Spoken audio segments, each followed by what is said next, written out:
நான் சரோஜா, உங்களோட parenting coach. So இன்னைக்கு திருப்பி லைவ் ஸ்டார்ட் பண்ணுறேன். Hoping somebody would join. Slowly இந்த கம்யூனிட்டி கண்டிப்பாக பில்ட் ஆகும்னு நம்புகிறேன்.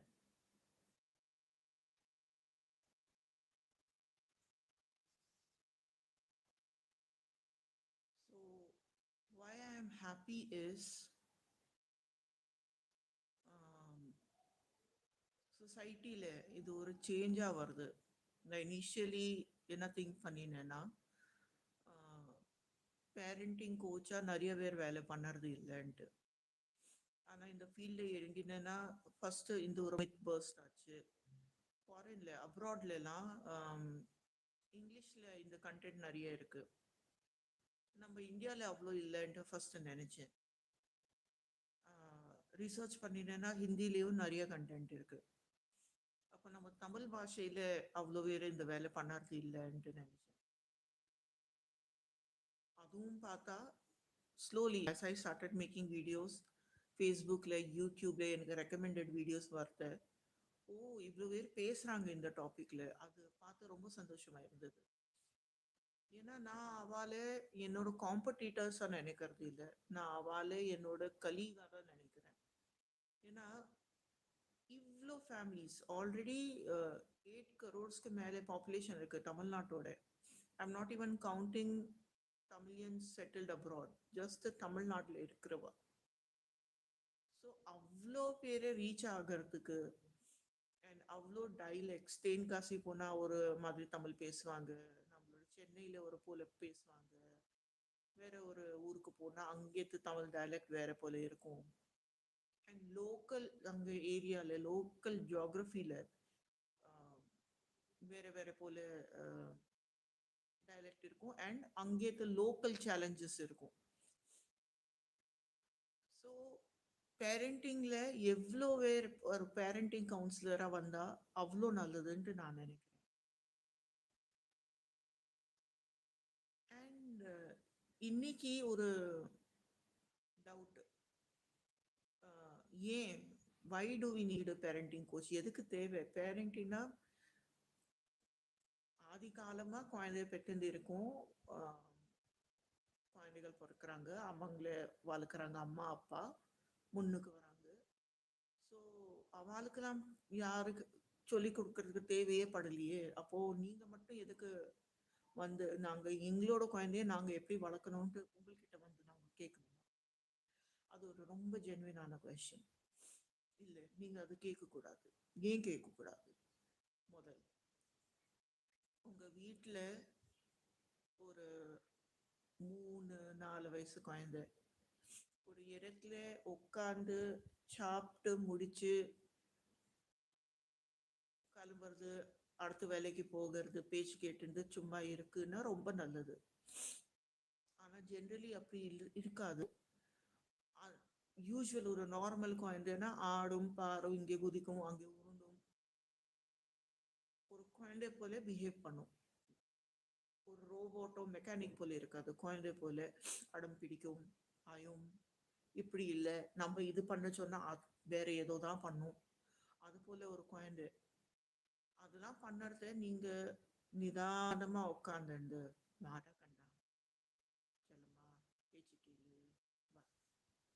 அப்படின்ட்டு ஒரு ரொம்ப காம், ரொம்ப குவாய்ட் அண்ட் ரொம்ப பீஸ்ஃபுல்லான ஒரு ஸ்பேஸ்ல இருந்து அந்த குழந்தைய கவனிச்சு எந்த வேலை பண்ணணுமோ அதை பண்ணிட்டு பேஷன்ஸோட நீங்கள் ஹேண்டில் பண்ண உங்களால் முடியறதுன்னா உங்களுக்கு பேரண்டிங் கோச் தேவையே இல்லை. இன்னைக்கு கொஞ்சம் இதுக்கு வந்தோம்னா, ஒரு 8 வயசு குழந்தை, 9 வயசு குழந்தை மொபைல் எடிக்ஷன் இல்லாமல் தன்னோட ஹோம்ஒர்க் கவனமாக பண்ணி, மற்ற பசங்கள்கிட்ட யாருக்கிட்டையும் சண்டை இல்லை, எதுவுமே இல்லை, நிம்மதியாக உட்காந்துன்னு தன்னோட வேலை பண்ணுறது. மூத்த குழந்தை, எல்டர் சைல்டு, அண்ணாவோ அக்காவோ தம்பியோ தங்கச்சியோ பார்த்து ஜெலஸ் ஃபீல் பண்ணுறது இல்லை. ஆமாம், தம்பி என் தம்பி தானே, என் தங்கச்சி தானே, நான் தானே கவனிக்கணும். அம்மா அவ சின்னவா, அவனை அம்மா அதிகமா கவனிக்கிறான்னு அதுக்கு நான் எதுக்கு ஜெலஸ் ஃபீல் பண்ணணும்? அந்த மெச்சூரிட்டி இருக்கு. ஸோ உங்களுக்கு பேரண்டிங் கோச் தேவையில்லை. அது மெச்சூரிட்டி இல்லை. ரெண்டு பசங்களும் சண்டை போட்டுட்டு இருக்காங்க. அது எப்படி சமாளிக்கணும்ட்டு உங்களுக்கு தெரியறது. அப்போ அப்போ ஏதோ சண்டை வரும், நீங்க ஹேண்டில் பண்ணிக்கிறீங்க. அப்போ உங்களுக்கு பேரண்டிங் கோச் இல்லை. லைஃப் பத்தி சீரியஸ்னஸ்னே வருது இல்லை. ஒரு 9th ஸ்டாண்டர்ட்ல வந்தாச்சு, இப்போவும் விளையாட்டு தான் முக்கியம். அடுத்த வருஷம் போர்டு படிக்கணும், எக்ஸாம் இருக்கு, அதுக்கு ஒரு டெடிகேஷன் எதுவுமே இல்லை குழந்தைக்கு. அண்ட் உங்களுக்கும் அதை பத்தி ஒரு கான்ஃபிடென்ஸ் இருக்கு, நான் எப்படியாவது முன்னுக்கு எடுத்துன்னு வந்துடுவேன். நேக் பண்ணுறது உங்களுக்கு தேவைப்படுறது இல்லை, திட்டுறது தேவைப்படுறது இல்லை. 10 வாட்டி அதே சொல்லி சொல்லி சொல்லி சொல்லி குழந்தை கேட்காம இருக்கிறதையும் நீங்க கத்தாம நிம்மதியா வேலை வாங்கிக்கிறீங்க. உங்களுக்கு அந்த கோவம் வருது இல்லை, ஃப்ரஸ்ட்ரேஷன் வருது இல்லை. ராத்திரி படுத்துக்கிறத, ஐயோ இந்த பையனுக்கு என்ன நடக்க போறதோ, இவ என்ன பண்ண போறாளோ, படிப்பாளா, ஏதாவது இந்த வயசுல ஏதாவது பண்ணி தொலைவாளா, இல்லை இவ்வளோ காம்படிஷன், இதுக்கு புரியறதே இல்லை. இது போல ஓவர் திங்கிங் கண்டினியூஸா மைண்ட்ல உங்களுக்கு நடக்கிறது இல்லைன்னா உங்களுக்கு பேரண்டிங் கோச் தேவையே இல்லை. பட் இதுக்கு ஆப்போசிட்டா, அண்ட் ஆக்சுவலி இங்கே தோ இதுவே ஆகலையே, டீனேஜர்ஸ் வருது, வாழ்க்கையை பார்த்து சேஃபா சவுண்டா எவ்வளோ தப்பு நடக்கிறது நம்மளோட சொசைட்டில. ரொம்ப இதுவா இருந்தாலும், எவ்வளோ கேர்ஃபுல்லா இருந்தாலும், எப்படிப்பட்ட கம்பெனி, எப்படிப்பட்ட ஃப்ரெண்ட்ஸ் கிடைப்பா நம்மளாட்டி சொல்ல முடியாது. ஆனா அதுல உங்க குழந்தைய நீங்க கைட் பண்ண முடியறது, எப்படி கைட் பண்ணணும். Even important topics like there about the physical body, sex education, இது போல விஷயம் பத்திலாம் நீங்க ஈஸியா உங்களுக்கு பேச முடியறது. அவங்கள நீங்க ஹேண்டில் பண்ணிக்கிறீர்கள். அவங்களோட டீனேஜ் ஹார்மோன்ஸ், ஆப்போசிட் ஜெண்டர் கிட்ட அட்ராக்ஷன், அது எல்லாம் உங்களுக்கு கான்ஃபிடென்ஸ் இருக்கு, சமாளிக்க முடியும். அப்போ உங்களுக்கு பேரண்டிங் கோச் தேவையே இல்லை. ஒரு வயசுக்கு வந்தாச்சுன்னா வீட்டில் இருக்கிறது பிடிக்கிறது இல்லை, எங்கேயாவது வெளியில போனோம் சொல்லணும். ஒரு அவங்க உங்ககிட்ட பேசுறது இல்லை, உங்களாலையும் அவள்கிட்ட பேச போனீங்கன்னா கத்துறாங்க, எப்போ பார்த்தாலும் ஏ என்னம்மா எப்போ பார்த்தாலும் லெக்சர் கொடுக்காத அப்படி சொல்லி கிளம்புறது இல்லை. அதெல்லாம் உங்க வீட்டில் நடக்கிறது இல்லை. ரொம்ப ஒரு ஸ்ட்ராங் பாண்டா இருக்கு, அவங்க மனசுல என்ன இருக்கு உங்ககிட்ட சொல்றாங்க. உங்களுக்கு ஏதாவது இருந்ததுன்னா பசங்கள்கிட்ட நீங்க ஈஸியா கம்யூனிகேட் பண்ணலாம். அது போல ஒரு பாண்ட் நல்லா ஒரு பியூட்டிஃபுல்லான ஒரு பந்தம் அப்படி இருக்குனாலும் உங்களுக்கு பேரண்டிங் கோச் தேவையே இல்லை. இது எல்லாம் உங்களுக்கு இருக்குன்னா great. I am so happy. I wish you all the best for the future. உங்களுக்கு கண்டிப்பா பேரண்டிங் கோச் தேவையில்லை. ஆனா இதுக்கு எல்லாம் ஆப்போசிட்டா நடக்கிறது. குழந்தைகள் கிட்ட என்ன சொன்னா அவங்க பேச்சு கேட்பாங்க, கேட்கறது இல்லை. You don't want to school them, but உங்களோட லைஃப்லேயே இருக்கிறது ஃப்ரஸ்ட்ரேஷன், ஸ்ட்ரெஸ், டென்ஷன்ல அவள்கிட்ட பேசுறது ஏதோ தப்பா பேசிடுறீங்க, அதுக்கு மேல எக்ஸ்கலேட் ஆகுறது, அழுதுடுறாங்க. கொஞ்சம் பெரிய பசங்க இருந்தா பயந்துக்க ஒரு அளவுக்கு பயந்துப்பாங்க, அதுக்கப்புறமா சே போப்பா நான் கேட்கல, அது போல விட்டுட்டு போயிடுறாங்க. ஃபோக்கஸ் இல்லை படிப்புல, எப்படி அவளை இது மோட்டிவேட் பண்ணணும்னு தெரியறது இல்லை. மோஸ்ட் இம்பார்ட்டன்ட்லி நீங்க ஒரு பார்த்தீங்கன்னா நீங்க பேசுறத அவ்வளோ சீரியஸா கேட்கறது இல்லை. ஆனா ஒரு வயசு வரைக்கும் அட்லீஸ்ட் 7, 8, 10 இயர்ஸ் வரைக்கும் டீச்சர்ஸ் ஏதாவது சொன்னா கேட்குறாங்க. சில வீட்ல எல்லாம் பார்த்துருப்பீங்க, அம்மா அப்பா சொல்றது கேட்க மாட்டாங்க. ஆனா சித்தப்பா, மாமா, பெரியப்பா, சித்தி, அத்தை, அவங்க தான் பெட்டர் கைட்ஸா இருப்பாங்க நம்ம குழந்தைக்கு. அவளோட குழந்தைக்கு நம்ம ஒரு கைடாகும். மற்றவங்களோட பேச்சு ஈஸியா கேட்பாங்க. அது ஒரு சைக்கலாஜிக்கல் இது. அம்மா அப்பா என்ன புரிஞ்சுக்கிறது இல்லைன்ட்டு ஒரு வாட்டி மனசுல வந்தாச்சுன்னா குழந்தைக்கு அந்த கனெக்ஷன் போயிடும். அந்த கனெக்ஷன் போகாம முன்னாடியே நம்ம ஒரு சேஃப் ஜோனா கிரியேட் பண்ணி அவளோட ஒரு கனெக்ஷன் பில்ட் பண்ணி முன்னாடியே அவளோட ஒரு பாண்ட் செட் பண்ணிட்டோம்னா லைஃப் கூட அது பிரச்சனை வராது. அவ டீனேஜர் ஆகட்டும், யங் அடல்ட் ஆகட்டும், ஏன்னா அவ கல்யாணம் பண்ணி அவளுக்கு குழந்தை பிறக்கட்டும், ஆனாலும் அட்வைஸ் கேட்கறதுக்கு உங்ககிட்ட தான் வருவாங்க. ஆனா அந்த பாண்ட் நம்ம டைம் இருக்கிறதையே செட் பண்ணலன்னா எவ்வளோ லேட் ஆகுதோ அவ்வளோ அந்த பாண்டை ரிப்பேர் பண்ணுறதுக்கு டைம் எடுக்கும். அதை நம்ம புரிஞ்சுக்கணும். அது எப்படி பண்ணுறது, அதுக்கும் முக்கியமான விஷயம். அது பண்ணுறது நம்ம எப்படி பேஷண்ட்டாக வெயிட் பண்ணுறது, நம்ம எப்படி பொறுமையாக அவளோட பேச்சு கேட்கறது, பேசுறது எப்படி பேசினா அவளுக்கு மனசு ஹர்ட் ஆகாம நம்மளோட ஐடியா நம்ம கம்யூனிகேட் பண்ணலாம். இதெல்லாம் கைடன்ஸ்க்கு தான் ஒரு பேரண்டிங் கோச் தேவை. அதுக்கும் மேல காலம் எவ்வளோ சீக்கிரமா மாறுறது பாருங்க. இப்போலாம் ஒரு ஒரு மாசத்து ஒரு மாசம் 6 மாசத்துல ஒரு புது ஃபோன் வந்துடுறது, டெக்னாலஜி அப்டேட் ஆகிறது. அப்படிலாம் இருக்கிறத நம்ம அதே பேச்சு அதே டயலாக் நம்மலாம் கேட்டுட்டு வளர்ந்துருக்கோம் இல்லையா.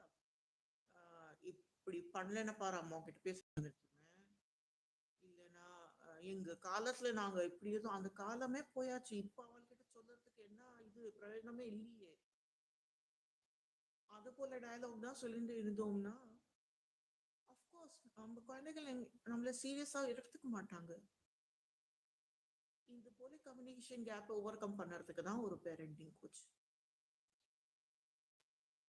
அண்ட் மோர் இம்பார்ட்டன்ட்லி குழந்தைகளுக்கு emotional regulation, high self esteem, strong confidence, self belief, இது போல ட்ரேட்ஸ் உருவாக்குறதுக்கு இது இல்லாம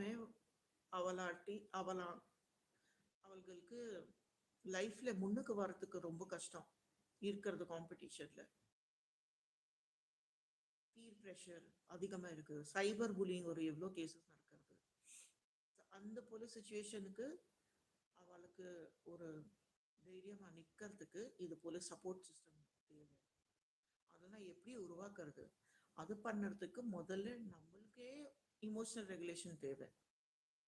90% பேரண்ட்ஸ் தன்னோட இமோஷன்ஸை ரெகுலேட் பண்ண முடியறது இல்லை. குழந்தை ஏதோ பண்ணினா சடனா கத்தி தான் பேச தெரியாது. சின்ன ஒரு விஷயம் அது ஃபியூச்சர் பத்தி நினைச்சு ஏதோ எங்கேயோ எடுத்த இன்னைக்கு ஒரு ஹோம் ஒர்க் ஒரு பேஜ் முடிக்கல, அவ்வளவுதான் நடந்திருக்கு ஃபர்ஸ்ட் ஸ்டாண்டர்ட் ஸ்டூடெண்ட்க்கு. ஆனா அடிச்சு அடிச்சு அடிச்சு இன்னைக்கு ஹோம்ஒர்க் முடிக்கல, நாளைக்கு எக்ஸாம்ல எழுத மாட்டான், அன்னைக்கு அப்புறமா போர்ட்ஸ்ல ஃபெயில் ஆயிடுவாங்க, வாழ்க்கையே போயிடும், எங்கேயோ எடுத்துன்னு போறோம். ஏன்னா நமக்குள்ளேயே அந்த பயம் இருக்கு. we are too stressed, we are too scared. So அது எப்படி அவாய்ட் பண்ணுறது, அதுலேருந்து நம்ம ஃபர்ஸ்ட் வழியில வரணும். அதுக்கப்புறமா குழந்தைகளையும் சொல்லி கொடுக்கலாம், இல்லைப்பா நீ இப்படி பயந்துக்க கூடாது, எல்லா விஷயத்துக்கும் உட்காந்து அழுதுண்டு இருந்தா அழுக வந்தா அழுதுக்கோ, பிரச்சனை இல்லை. ஆனா அழுதுண்டே உட்காந்துட்டு இருந்தேன்னா வாழ்க்கையில எதுவுமே பண்ண முடியாது, அது சொல்லி கொடுக்கணும். அது இமோஷனல் ரெகுலேஷன் நம்மளுக்குள்ள இல்லைன்னா குழந்தைகளுக்கு எப்படி சொல்லி கொடுக்கணும். இது எல்லாத்துக்கும் தான் ஒரு பேரண்டிங் கோச். கடைசியா இன்னைக்கு போட்ட வீடியோ செல்ஃப் எஸ்டீம் பில்ட் எப்படி பண்ணணும் அதுல ஒரு கமெண்ட் எழுதியிருக்காங்க. Monisha, thank you so much for approaching me. Monisha, நீங்கள் எழுதியிருக்கீங்க குழந்தைகள் செவரில் எழுதுறாங்க. So I believe your child would be about 4 years, 3-4 years. அங்கேயும் நான் ரெஸ்பான்ஸ் கொடுத்துருக்கேன், this is a very good sign of brain development. அது ஸ்கிரிபிள் பண்ணுறது எல்லாம் முதல்ல இதுதான் நடக்கும். So if you are living in your own house, குழந்தைக்கு ஒரு ஸ்பெசிஃபிக்கான அவளுக்குன்ட்டு ஒரு செவரு வச்சிருங்க. லிவிங் ஏரியாவில் வராமல் பெட்ரூம்குள்ள அவளோட ஹைட்டு எங்கேயோ ஏறி நின்று பண்ணாம கீழே விழாம அந்த ஒரு ஏரியால நீ எவ்வளோ வேணா கீறிக்கோ, எது வேணா ஏதிக்கோ, எந்த கலர் வேணா இங்கே போட்டுக்கோ, இந்த ஸ்பேஸ் ஒன்னோட வேற எங்கேயோ எதுக்கூடாது அப்படின்ட்டு கைட் பண்ணுவோம். இது என்ன பண்ணும், இது பண்ணக்கூடாதுன்னு சொன்னீங்கன்னா திருப்பி திருப்பி அதே பண்ணுறதுக்கு போவாங்க. இல்லை இதுதான் நம்மளோட எழுதுறதுக்கு வால், அங்கே நீங்களும் உட்காந்துன்னா அவங்க எழுதுறாங்கன்னா நீங்களும் அதோட அவங்களோட எழுதுங்க. அவங்களோட டைம் ஸ்பெண்ட் பண்ணுறது நீங்களும் அந்த கேம்லாம் விளையாடுங்க. அதுவும் இல்லாமல் நீங்கள் பை சான்ஸ் ரெண்டட் அகாமடேஷன் இருக்கீங்களா, வேற ஒரு ஆப்ஷன் சொல்கிறேன். கார்ட்போர்ட் பாக்ஸஸ் ஒரு பெரிய சைஸ், உங்களோட ஃப்ரிட்ஜோட கார்ட்போர்ட் பாக்ஸ் இருக்கலாம், வாஷிங் மிஷினோட கார்ட்போர்ட் பாக்ஸ் இருக்கலாம். பேசிக்கலி உங்களோட குழந்தையோட ஹைட்டுக்கு டபுள். ஸோ அண்ட் அது காட்டன், பெரிய காட்டன் ஸ்கொயர் ஷேப் கியூப் ஷேப்பில் வரும் இல்லையா, அது இருந்தாலும் போகிறோம். ஃப்ரிட்ஜ் அதில் குழந்தை பயந்ததுன்னா அது காட்டல, ஃப்ரிட்ஜோட அது இருந்தான்னா ஒரு ஹைட் அளவுக்கு அவங்க அதில் உட்காந்துருந்து அது ஒரு காட்டனோட பாக்ஸ், அது உள்ளுக்குள்ளே உட்காந்து அந்த காட்டனோட அது ஃபேஸ் இருக்கும் இல்லையா கார்ட்போர்டு, அதே அவளுக்கு செவர் போல இருக்கும். ஸோ அவளுக்கு அங்கேயே கலர் கொடுத்துருங்க, அதில் உட்காந்துன்னு எவ்வளோ வேணால் கீறிக்கட்டும். ஸோ உங்களோட செவர் ரெடி ஆகாத அங்கேயே குழந்தை இருப்பா. பை சான்ஸ் அதுக்கு பயந்துக்கிறாங்கன்னா ப்ளீஸ் உங்கள் குழந்தைய சப்போர்ட், பரவாயில்ல உங்களை லேண்ட்லார்ட் கிட்ட பேசுங்க, சின்ன குழந்தை ஏதும் நாங்கள் இது இங்கே தான் இருக்கோம், ஷிஃப்ட் ஆகிறதுக்கு முன்னாடி உங்களோட வீடை நாங்கள் பெயிண்ட் பண்ணி கொடுத்துருக்கோம் அப்படின்ட்டு சொல்லுங்க. கம்யூனிகேட் பண்ணிவிடுங்க லேண்ட்லார்ட் கிட்ட. ஏன்னா இது சைல்டு டெவலப்மெண்ட்க்கு ரொம்ப முக்கியம். அவங்கள இது பண்ணக்கூடாது அப்படி பண்ணக்கூடாதுன்ட்டு சொல்லக்கூடாது. ஃபர்ஸ்ட் இப்படி தான் எது கற்றுவாங்க, நெக்ஸ்ட்டு தான் பேப்பர் பேஜ்லலாம் எது கட்டுவாங்க. ஸோ என்கரேஜ் பண்ணுங்க, அவங்களோட க்ரியேட்டிவிட்டியை தடுக்காதுங்க. Hope that help. And thank you so much. கண்டிப்பாக ஐ எம் ஹோப்பிங் ஃப்யூச்சர் லைஃப்ஸில் நிறைய பேர் ஜாயின் பண்ணுவாங்கன்ட்டு.